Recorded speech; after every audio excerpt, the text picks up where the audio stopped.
Alhamdulillah, Alhamdulillah, wassalatu wassalamu ala rasulillah wa ala alihi wa sahbihi wa man walah. Ashhadu an la ilaha illallah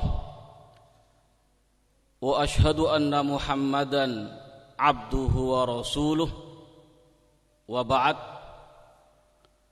Ikhwati fid din, rahimani wa rahimakumullah. Jamaah salat Jum'ah rahimani wa rahimakumullah. Syariat Islam Allah subhanahu wa ta'ala dan Rasulnya sallallahu alaihi wasallam telah mengatur kehidupan umat manusia ini untuk mengantarkan kepada kebahagiaan dunia dan akhiratnya, mengatur kepada kemuliaan dunia akhiratnya, mengantarkan kepada selamat dunia akhiratnya, sehingga ada perintah, anjuran, contoh syariat ini untuk menuju kebahagiaan yang kekal kelak di akhirat dan kemuliaan, keselamatan di sana.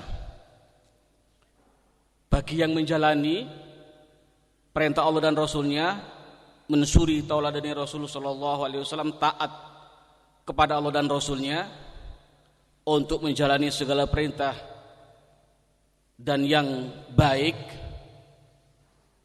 Dan juga syariat pula melarang, Allah dan Rasulnya melarang suatu larangan, apakah itu ucapan, perbuatan, amalan kolbu, yang mana larangan tersebut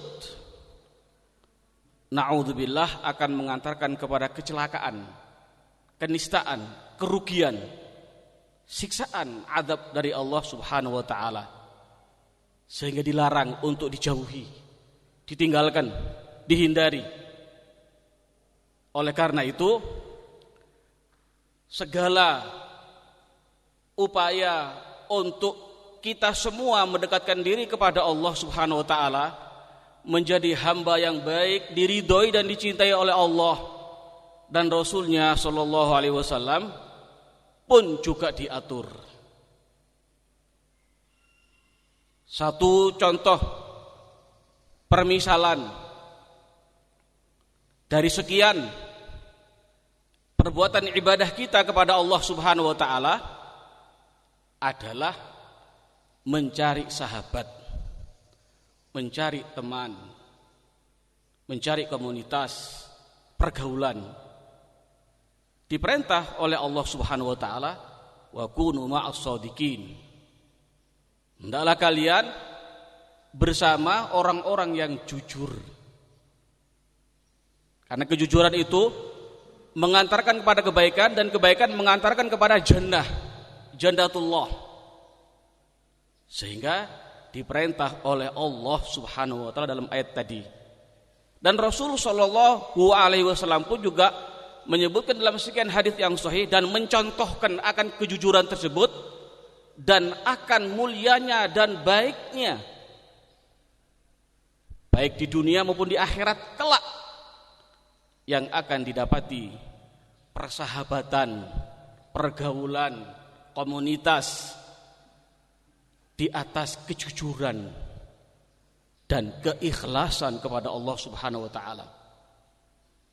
Oleh karena itu jangan sampai kita fokus di zahir, amalan kita yang nampak ini, semangat, fokus memperbanyak ibadah, perbuatan baik, tapi lalai di keikhlasan kepada Allah, lalai di amalan kolbu, yang tentunya itu kan merusak semua yang kita lakukan yang zahir tadi, tanpa adanya keikhlasan karena Allah subhanahu wa ta'ala, dan akan berdampak buruk, bukan sekedar di dunia, kelak di akhirat. Makanya Allah sebutkan dalam surat Az-Zukhruf di ayat ke-67, kata Allah Azza wa Jalla, al-akhillau yauma idzin ba'dhuhum li ba'din aduwwun illal muttaqin. Al-akhilla, khalil, persahabatan, persaudaraan, pergaulan tentunya. Kata Allah di ayat tadi, nanti di hari kiamat satu dengan yang lain itu menjadi musuh. Jadi musuh. Yang dirajut, yang dikondisikan, yang dibina, yang dibangun di dunia persahabatan sedemikian kental, sedemikian dekat, sedemikian mapannya, kokohnya. Tapi nanti di hari kiamat satu dengan yang lain jadi musuh. Kenapa demikian? Kata Imam As-Sa'di rahimahullah, karena persahabatan mereka ini, karena persaudaraan mereka ini, ukhuwah ini, akhillah itu dibangun di atas kekufuran, dibangun di atas takdzib, kedustaan, dibangun di atas maksiatullah, dibangun di atas maksiat kepada Allah. Makanya di ayat berikutnya disebutkan illal muttaqin, kecuali persahabatan, persaudaraan, pergaulan, komunitas yang betul-betul bersama orang-orang yang bertakwa kepada Allah Azza wa Jalla. Orang-orang yang soleh, orang-orang yang bertakwa kepada Allah Azza wa Jalla, yang amalannya itu karena Allah dan sesuai dengan tuntunan Rasul sallallahu alaihi wasallam. Ini orang-orang soleh, ini orang yang bertakwa kepada Allah Subhanahu wa taala.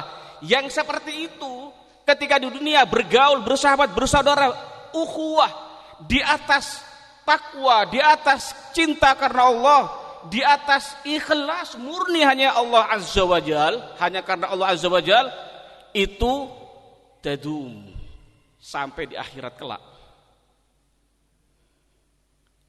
Ini harus kita koreksi diri kita masing-masing. Jangan menunjuk orang lain, diri kita. Jadikan persahabatan kita, persaudaraan kita, pergaulan kita itu karena Allah murni. Al-hubbu fillah, ukhuwah fillah. Jangan ada tendensi duniawi. Nyesal dia.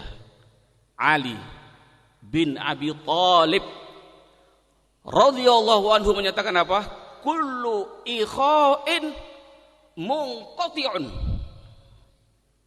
Kullu ikha'in munqati'un illa ikha'an kana ala ghairi tama'. Setiap persaudaraan, setiap pergaulan persahabatan itu terputus, enggak langgeng, enggak sampai bisa nanti di hari kiamat, enggak. Semua persaudaraan, semua persahabatan itu terputus, kecuali yang tidak ada tendensi duniawi, kecuali yang benar-benar ikhlas karena Allah, kecuali yang benar-benar dengan orang yang bertakwa, yang benar-benar murni karena Allah Azza wa Jalla, mengharapkan itu yang kekal sampai nanti hari kiamat. Barakallahu li wa lakum fil Qur'anil azim wa nafa'ani wa iyyakum bima fihi min dzikril hakim fastaghfiruhu innahu huwal ghafurur rahim.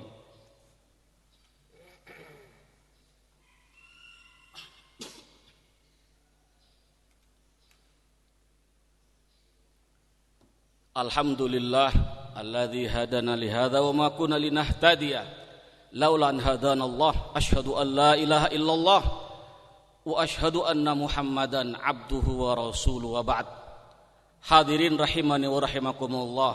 Amalan qalbu itu memang sulit, berat. Para ulama salaf sendiri merasakan itu, apalagi kita. Mereka jangan ditanya kalau masalah musabaqah fil khair, berlomba-lomba dalam kebaikan, jangan ditanya para ulama salaf. terdepan mereka. Tapi mereka juga khawatir. Khawatir apa? Di antaranya khawatir tidak ikhlas. Tidak karena Allah Azza wa Jalla. Makanya Imam Sufyan Ats-Tsauri rahimahullah menyatakan, inna asyaddal amal alayya an-niyah li'annaha tataqallabu alayya. Amalan yang paling berat yang menimpa diriku niat. Ini. Na'udzubillah min dzalik, mungkin na'udzubillah dia ujub, dia riya, sum'ah, ingin dipuji orang, ingin dilihat orang, ingin didengar orang, atau ingin tujuan-tujuan duniawi yang dia inginkan, kedudukan, pangkat, ini itu dan sebagainya yang berkaitan dengan dunia. Na'udzubillah min dzalik. Berat. Itu yang aku terima, kata beliau. Yang menimpa diriku paling berat amalan niat, karena selalu berbolak-balik dalam qalbuku. Hadirin rahimani wa rahimakumullah, marilah kita semua termasuk yang berbicara ini berupaya maksimal memperbaiki diri dan muraqabah, memantau, mengoreksi terus kondisi amalan qalbu kita. Terus ikhlas karena Allah, terus ikhlas karena Allah. Apa yang baik, yang bernilai ibadah di sisi Allah, terus ikhlaskan karena Allah, terus demikian. Terus muncul riya, perangi, muncul subhah, perangi, muncul ujub, perangi, terus demikian kehidupan kita. Dan jadikan hidup ini di samping ibadah-ibadah yang lain, mencari sahabat yang baik dan jujur, yang soleh, yang bertakwa. Karena Rasul menyatakan almar'u ma'aman ahab, seorang itu nanti di hari kiamat bersama orang yang dia cintai. Tentu ketika dia cinta orang-orang soleh, orang bertakwa, dan dia pun juga demikian, ya terus bersama dia nanti di hari kiamat dengan izin Allah Subhanahu wa taala. Hadirin rahimani wa rahimakumullah, yang terakhir, tentu kita semua tahu di ma'had ini dan sekitarnya bahwa dalam waktu dekat dengan izin Allah Subhanahu wa taala, tulab pada kembali mereka meneruskan thalabul ilm di ma'had ini. Dan harapan kita semua kembali kepada mutakallim, anak pribadi, untuk memiliki andil, saham, mensukseskan program mulia ini. Dengan cara apa? Apa yang kita mampu? Tentunya sesuai dengan protokoler pemerintah. Biarkan pemerintah yang mengatur, kita yang mentaati dan menjalani, saling mengingatkan satu dengan yang lain. Jangan sampai kita jadi penyebab kejelekan atau pelanggaran pemerintah, dengan apalagi dengan sengaja. Dan walhamdulillah kita berupaya, mudah-mudahan semua ini ikhlas karena Allah Subhanahu wa taala. Upaya untuk mensukseskan dan berupaya untuk mengembalikan tulab ini. Makanya ketika satu dengan lain saling berta'awun, itu harapannya baik. Sehingga peraturan yang ada di pemerintah kita terima, tidak sampai berlebihan memaksakan diri sampai menimbulkan doror dan yang lain, enggak, dan tidak pula meremehkan dan meninggalkan dan abai. Berjalan di atas rel. Oleh karena itu, apa yang diberikan oleh pihak ma'had tentunya secara umum, khusus lagi di bidangnya, untuk kita saling bertahu dan menjaga dan menjalani protokol yang ada ini, mari kita bareng-bareng untuk melaksanakan dengan penuh kebaikan dan ikhlas karena Allah Subhanahu wa taala. Karena ketaatan pada pemerintah bagian daripada manhaj Ahlus Sunnah. Nah, sehingga kita upayakan yang ada ini, yang tidak menyelisih syar'i peraturan pemerintah ini, kita jalani penuh dengan ikhlas lagi. Sungguh ya ikhwan, Ibnu Qayyim betul-betul menggambarkan dengan gambaran yang sangat luar biasa. Orang yang mukhlis itu tibun nafas wan syirahus sadr. Orang yang mukhlis itu enak, jiwanya enak, mudah, ringan untuk dia beramal. Lapang dadanya. Nah, ini yang harus kita perjuangkan. Mudah-mudahan kita semua di samping berupaya untuk meniti segala syariat ini, segala sunnah yang diterapkan, diajarkan oleh Rasulullah SAW, penuh keikhlasan pula. Yang ini merupakan syarat dari ibadah, diterimanya ibadah kita. Itu yang bisa kita sampaikan. Wallahu a'lam bishawab. Walhamdulillahirabbil alamin.